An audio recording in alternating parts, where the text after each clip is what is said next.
Donald Trump شام کی صورتحال پر شدید نالا، خانہ جنگی ختم کرانے کے لیے پرعزم۔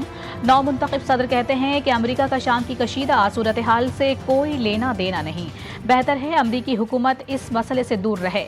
اقتدار سنبھالنے کے بعد امریکہ کی شام جنگ میں مداخلت ختم کر دوں گا۔ امریکی وزارت خارجہ کا کہنا ہے شام میں تصادم کو سلامتی کونسل کے تحت حل کرنے کا وقت آ گیا ہے۔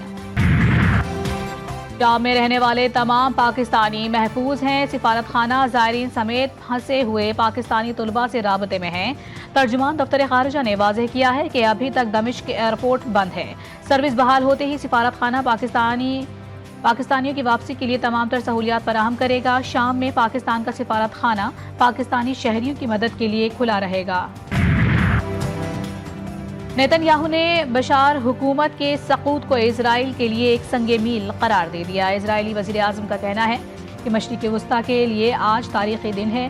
شام میں انقلاب اسرائیل کے حزب اللہ اور ایران کے خلاف سخت حملوں کا نتیجہ ہے۔ بشار حکومت کی اسرائیل کے خلاف مزاحمتی محاذ میں مرکزی حیثیت تھی۔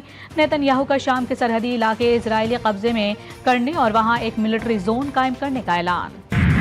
غزہ میں صہیونی مظالم جاری، مسلسل حملوں میں غزہ میں شہداء کی تعداد 44,612 تک پہنچ گئی، 1 لاکھ سے زائد زخمی، لاکھوں فلسطینی بے گھر، رہائشی عمارتیں، اسکولز، پناہ گزین کیمپ اور اسپتال بھی صہیونی درندگی کا شکار۔ فلسطینی کو علاج کی سہولتیں بھی نہ مل سکیں۔ حماس کے جوابی حملوں نے نام نہاد جدید صہیونی فوج کی نیندیں اڑا دیں۔ اسرائیلی حکام کی حماس کے حملوں میں ہونے والے نقصانات کو چھپانے کی کوششیں۔ مغربی کنارے کے علاقے الخلیل میں تیز رفتار کار کی ٹکر سے 4 اسرائیلی زخمی۔ لبنان میں اسرائیلی حملے جاری، حزب اللہ سے جنگ کے نام پر رہائشی علاقے صہیونی فوج کا نشانہ بنے ہوئے ہیں۔ نام نہاد صہیونی فوج نے عارضی جنگ بندی معاہدے کو بھی توڑ دیا۔ لبنان میں شہداء کی تعداد میں مسلسل اضافہ، حزب اللہ کی جوابی کارروائیوں سے اسرائیلی فوج بھی پریشان۔ وزیر اعلیٰ پنجاب مریم نواز چین پہنچ گئیں۔ پاکستان کے سفیر خلیل ہاشمی اور ان کی اہلیہ نے بیجنگ ایئرپورٹ پر خیر مقدم کیا۔ وزیر اعلیٰ پنجاب کی کمیونسٹ پارٹی آف چائنا کے اعلیٰ سطح کے وفد سے ملاقات۔ مریم نواز کا کہنا تھا کہ پاک چین دوستی بلندی کے انتہا کی طرف گامزن ہے۔ چین کے اشتراک سے پنجاب کو اقتصادی اور معاشی بلندیوں پر لے جانا چاہتے ہیں۔ بانی پی ٹی آئی کی زندگی کو اپنے ہی حواریوں سے خطرات، سینیٹر فیصل وابڈا کی بہادرآباد میں ایم کیو ایم کے رہنماؤں سے ملاقات کے بعد گفتگو، کہا دوستی اور دشمنی کھل کر نبھاتا ہوں، ملک اب روز روز کے دھرنوں اور احتجاج کا متحمل نہیں ہو سکتا، جب تک ہم ساتھ نہیں بیٹھیں گے پاکستان کے مسائل حل نہیں ہوں گے، ہمیں سب سے پہلے سب کا مینڈیٹ تسلیم کرنا ہوگا۔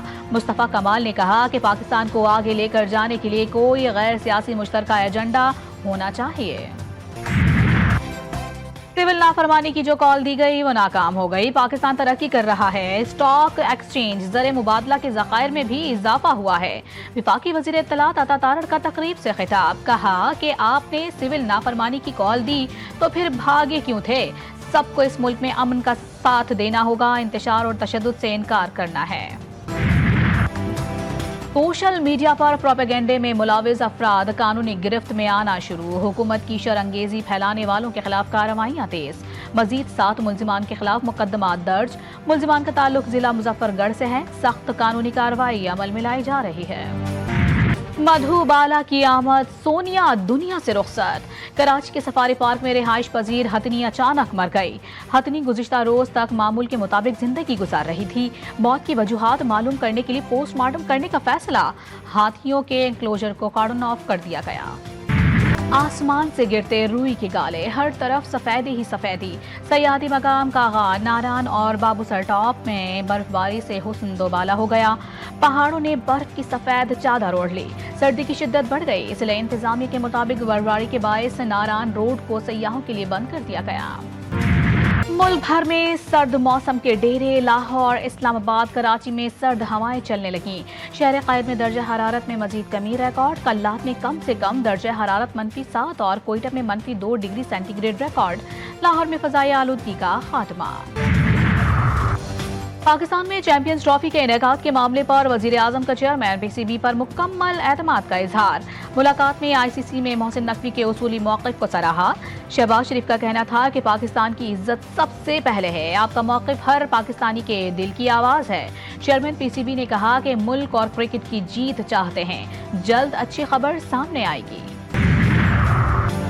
شاہینوں کا پروٹیسٹ سے ٹاکرا، قومی ٹی20 کے اسکواڈ کے ڈربن میں ڈیرے، قومی squad Kingsmead cricket stadium میں بالنگ، بیٹنگ اور فیلڈنگ کی پریکٹس، دونوں ٹیموں کے درمیان 3 ٹی20، 3 ون ڈے اور 3 ٹیسٹ میچوں کی سیریز کھیلی جائے گی۔